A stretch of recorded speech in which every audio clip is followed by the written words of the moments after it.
அமாவாசை நாளுங்கிறது நம்ம முன்னோர்கள நினைச்சு அவங்கள வழிபடுறதுக்கான ரொம்ப முக்கியமான நாள். இந்த நாள்ல பித்ருக்களுக்கு தர்ப்பணம் குடுக்கிறது, தான தர்மங்கள் செய்யறது, மந்திரங்கள் சொல்றது, இது எல்லாமே நம்ம வாழ்க்கையில நெறைய புண்ணிய பலன்களைச் சேர்க்கும். அமாவாசையிலேயே ஆவணி மாச அமாவாசை ரொம்ப விசேஷம். ஏன்னா இது வாமகாலய பட்சத்துக்கு படன் முன்னாடி வர அமாவாசை. இந்த நாள்ல பித்ருக்களுக்கு தர்ப்பணம் குடுத்தா பித்ரு தோஷம் நீங்கறதோட அவங்களோட ஆசீர்வாதமும் நமக்கு கிடைக்கும். அதனால தான் இந்த ஆவணி அமாவாசைய பிதோரி அமாவாசைவான்னு சொல்றாங்க. குறிப்பா இந்த நாள்ல பெண்கள் துர்கா தேவியை வழிபட்டால் அவங்க கணவருக்கும் பிள்ளைகளுக்கும் நீண்ட ஆயுள் கிடைக்கும்னு ஒரு நம்பிக்கை இருக்கு.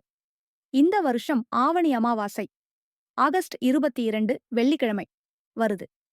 ஆகஸ்ட் 22 மதியம் 12:54 மணிக்கு அமாவாசை திதி தொடங்கி ஆகஸ்ட் 23 மதியம் 12:29 மணிக்கு அமாவாசை திதி வரை இருக்கும்.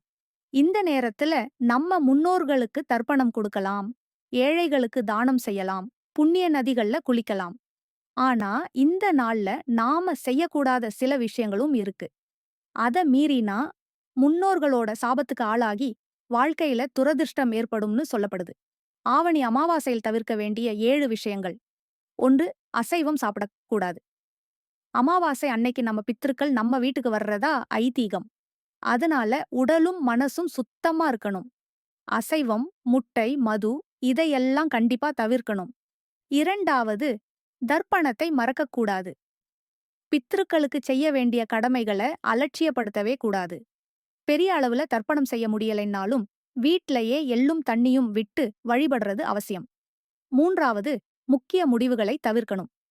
புதுசா எந்த ஒரு காரியத்தையும் தொடங்கவோ, முக்கியமான முடிவுகளை எடுக்கவோ வேண்டாம். தங்கம், வெள்ளி, புதுவண்டி மாதிரி விலை உயர்ந்த பொருட்களை வாங்குறதையும் தவிர்க்கிறது நல்லது. 4வது, ஒரு சில உணவுகளை தவிர்க்கணும். கொண்டைக்கடலை, கீரை, பாகற்காய், பழைய உணவுகள் இதையெல்லாம் அமாவாசை அன்னைக்கு சாப்பிடவோ சமைக்கவோ கூடாது. 5வது, தலைக்கு எண்ணெய் தேய்க்க கூடாது. அமாவாசை அன்னைக்கு தலைக்கு எண்ணெய் தேய்ச்சு குளிக்க வேண்டாம். அதுக்கு பதிலா எண்ணெய் தானம் கொடுக்கலாம். 6வது, முடி வெட்டக்கூடாது. இந்த நாள்ல முடி வெட்டுறது, நகம் வெட்டுறது, அழகுபடுத்திக்கிற வேலைகள்ல ஈடுபடுறது இதையெல்லாம் தவிர்க்கணும். 7வது, துடைப்பம் வாங்கக்கூடாது. அமாவாசை அன்னைக்கு துடைப்பம் வாங்கினா அது மகாலட்சுமியோட கோபத்தை உண்டாக்கும்னு சொல்லுவாங்க. அதே மாதிரி கோதுமை வாங்குறதையும் தவிர்க்கணும்.